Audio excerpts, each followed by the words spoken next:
Good day, students. You're welcome again to Module 3, which is brief account of early Greek and Roman education in the Western world. We are moving on to Unit 3, which is Roman education before the advent of the Greek.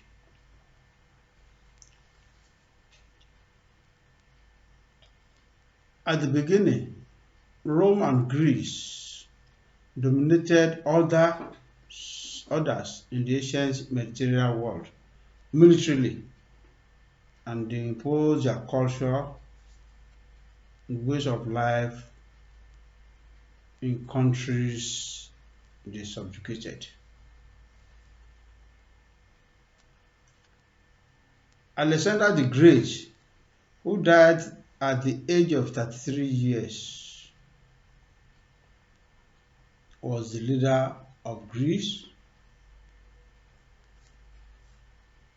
at that time.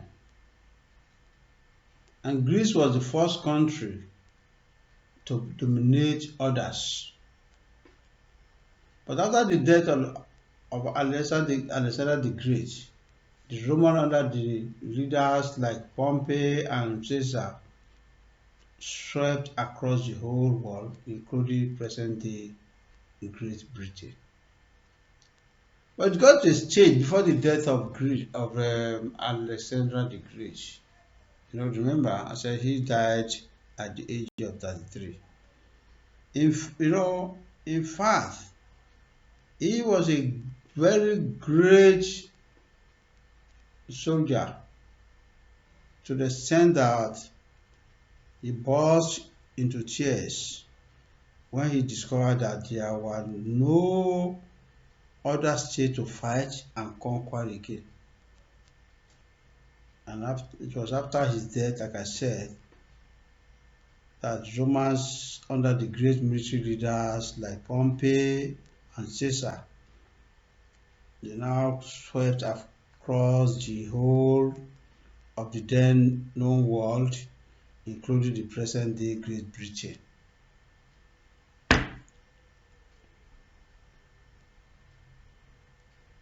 Rome became the master of the world, but without educational system. Therefore, it used Greece's educational system. And most of the education for boys was directed towards farming, because they were predominantly farmer, that means agrarian. The farming education included, the formal education included farm management, direction of slaves in the farm, and farming itself. And the chief said that family was the center of life of Roman education before the advent of the Greeks. Family was the center of life. And if you look at the traditional education system today, our life, we put our family first before another thing now. If you have to say the truth.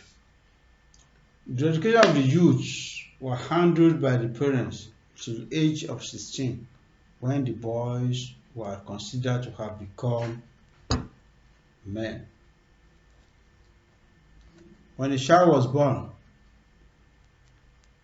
he was laid at the feet of the father. If the father picked up the child, the father has demonstrated that the child was his. But if he turned away, that means if the father turned away, if the father turned his back, it meant that he had no hand in the conception of such a child, and so the child will be put to death. That's the kind of child I call bastard here. It's like the judge or the largesse, as we had. When you have a child at a certain age, if you throw the child into the river, if the child floated, then it means that child is theirs. If he or she did not, then it means such a child is a bastard.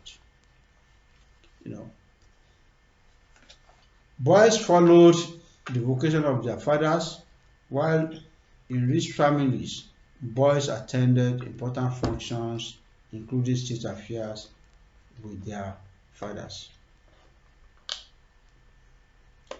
Roman education was geared to restore an unquestioned respect for the custom of their ancestors and the interests of the state. And the interests of the state were supreme. The Roman children were taught to live a prudent life rather than live like young bloods. And of course, military training was part of their education.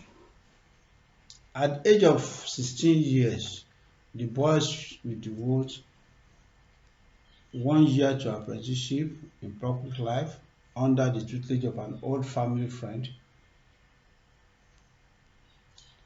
who will be advanced in politics and highly respected. Thereafter, military service followed. That is the Roman education before the advent of the Greeks. I will now move on to Roman education under the influence of the Greek.